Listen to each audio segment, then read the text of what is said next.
Welcome to the very first 1822 Studios YouTube video. I am the 18 of 1822 Studios as I served as Miss Indiana 2018 in the Miss America opportunity. And I'm so proud to now have a coaching business with my Miss Indiana sister, Eliza, who is Miss Indiana 2022, AKA the 22 of 1822. So I wanted the first YouTube video to be an introduction of my journey through the Miss America opportunity specifically. So I first got involved as a kid. I am from Kendallville, Indiana. So for those of you who do not know, which is fair because it's a small town in the middle of nowhere, pageantry is weirdly very popular, especially the Miss Indiana organization. It is very relevant in Kendallville, Indiana. So I actually grew up being exposed to Miss Indianas every year when they visited our hometown, as well as watched friends and peers compete in the organization. Now context, I was this wild child, neurodiverse kid, tomboy, always had dirt on my face walking into a dance classroom, and just a super crazy kid. I came from, a pretty low income family and a non-traditional family, as I have two moms. My mom came out in 2010, very bravely after being in the ministry in a small conservative town for years. So I'm kind of this oddball, right? People aren't going to automatically think, oh, Lydia's gonna compete in that. That's the culture, again, when I first get involved as a kid. No one expected me to get involved. But I knew I loved to sing, and I knew that this was an opportunity to get to perform because I had seen other people around me do it. And after meeting Katie Stam, who was Miss America and the first and only Miss Indiana to go on to win Miss America, she talked about scholarship. And as someone, again, who came from a low-income background, I knew that I had to take advantage of this opportunity to perform and to potentially earn scholarship. So I did my first preteen competition in 2009, back when it was competitive, and I won, which was crazy. And then I didn't really touch the program again for a couple years until I aged into being a teen. And again, I was not doing this because I had some big dreams of being a state title holder. I did not think that was in the cards for me. Every Miss Indiana I had seen from my hometown transparently came from money. They came from traditional families, and they were more poised than I was. So I didn't really do this to win. I did it to get scholarship, to kind of prove to people I could just try it. I felt that question in people's attitudes towards me, oh, why is she doing this? That kind of fueled me. So I did the teen program for 2 years and I fell in love. Gosh darn it, I got that pageant bug. I competed in 2014 and 2015 in the teen program. I did make semifinals as a teen both years. Never broke into that top 5, didn't win the teen title, but I did realize, you know what? I really kind of want to keep going for this. And not that I had necessarily realized that I could be Miss Indiana someday at that point, but I realized that I wanted to at least try, and I wanted to take up this space to prove to people that why not? So then in 2016, I become a Miss as a senior in high school, which is terrifying. And I compete in 6 locals, y'all, 6 locals. And I get to the sweeps pageant, which is the last pageant of the year, and I literally don't make it. And 18-year-old me is devastated. She's so sad that she's not going to be at Miss Indiana with her friends that she's now made through the organization and with the volunteers that she has come to love.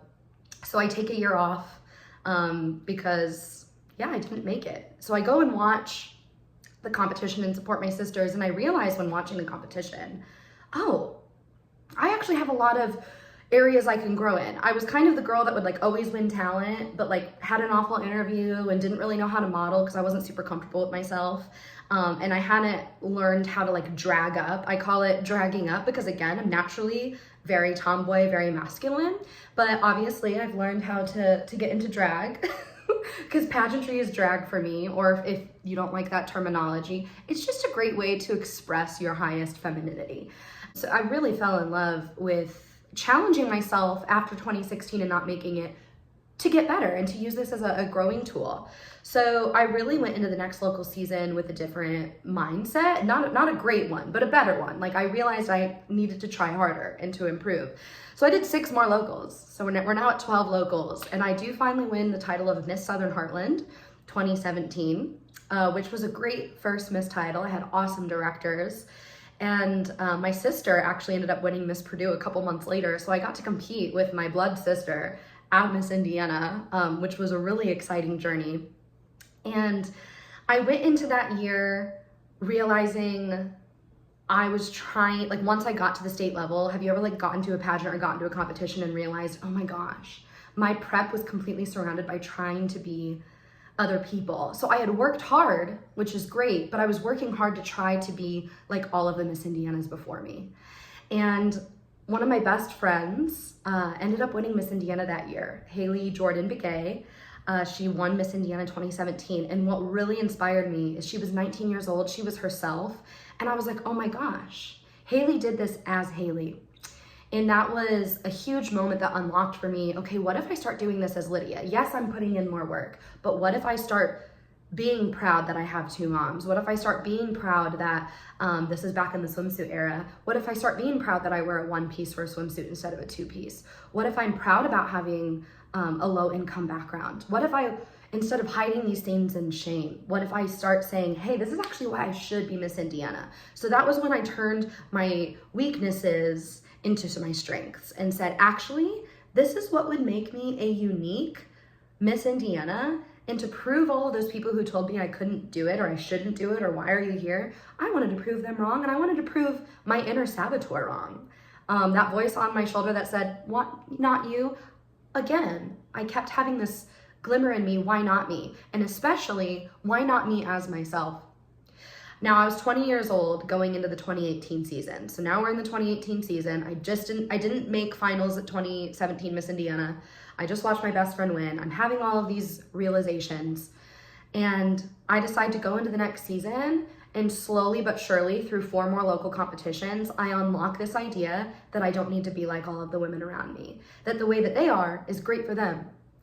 And me as I am is great for me, and that we're all here to become the best version of ourselves. Like that lesson finally unlocked.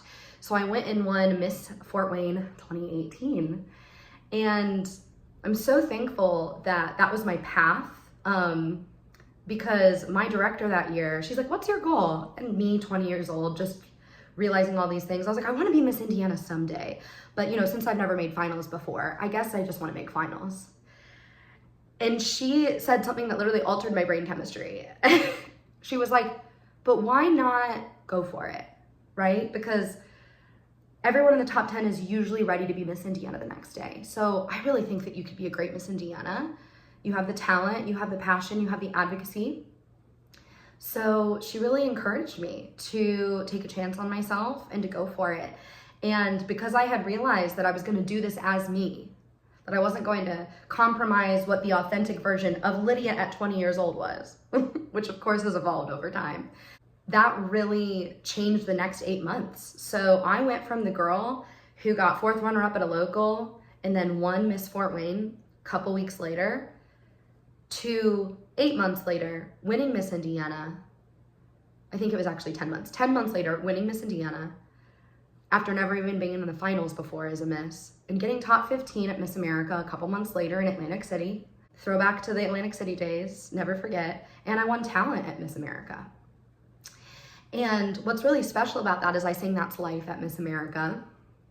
There's a line in the song that's, each time I find myself flat on my face, I pick myself up and get back in the race, because that's life. And that was really my motivator. I really used mindset techniques and branding techniques to completely rewrite my trajectory and rewrite my story in this journey of where I had actually had a lot more loss than success. But I decided to go into that state competition and say, you know what, here I am, here's who I really am. This is why someone like me should win. You know, we've never seen someone like me talk about these things and do these things as Miss Indiana. And I knew the impact that would have on recruitment. And I had a very successful year as Miss Indiana within recruitment and within pushing for more just inclusion in the organization. And it's such a blessing, even just talking about this, looking back on this journey, to have had the right people in my life, my family and my local director especially, who, you know, I had a lot of voices in the village, in the experience. But something I always say as a coach is, you know, even if you have 4 local directors and 2 coaches and friends and family, it is on you, and it is on you to discern what works and what doesn't. What are you going to compromise versus what are you not going to? And I had really decided I'm not going to compromise XYZ. I'm going to wear a one-piece swimsuit. I'm going to talk about coming from a low-income family. I'm going to talk about my advocacy for the LGBTQ community because I was an ally at the time. LOL. So with all that being said, from the girl who has lost a ton of locals, who has lost a lot of pageants, then went on to have a lot of success at the state and national level, I'm here to tell my story because my story is a testament that mastering your mindset is the way to the crown. Mastering your mindset and your branding together is going to be what takes you from non-finalist to top 15 in the nation in literally just 14 months. And that's why I started 1822 with Eliza, because we both had a really similar experience in terms of mindset and branding, and realizing what we had to offer was what made us unique. And it's often those limiting beliefs that we're feeling like we need to hide that make us actually the most qualified people, the most humanized people, and the best recruiters for organizations like this. I'm so thankful for my time in the Miss America opportunity. It provided me with a lot of collegiate opportunities, that those opportunities, whether I finished those collegiate opportunities or not, my collegiate journey is a whole thing. I tried like 3 different degrees that were non-music related until I finally ended up at Berklee School of Music. But it was those opportunities and being able to even afford being in classrooms that I realized were not classrooms for me, that led me to having the confidence in myself to move to New York City. It's that same mindset framework that taught me to take a chance on myself. I was stuck in a dead-end job in a degree I didn't care about just 2.5 years ago. And now I'm in New York City. I am a full-time business owner. I'm a part-time performer with a show here in New York City that I produce and headline. And I'm a student at Berklee School of Music. And I would not be able to say any of those things if it were not for what pageantry taught me within my mindset and the way that I approach life.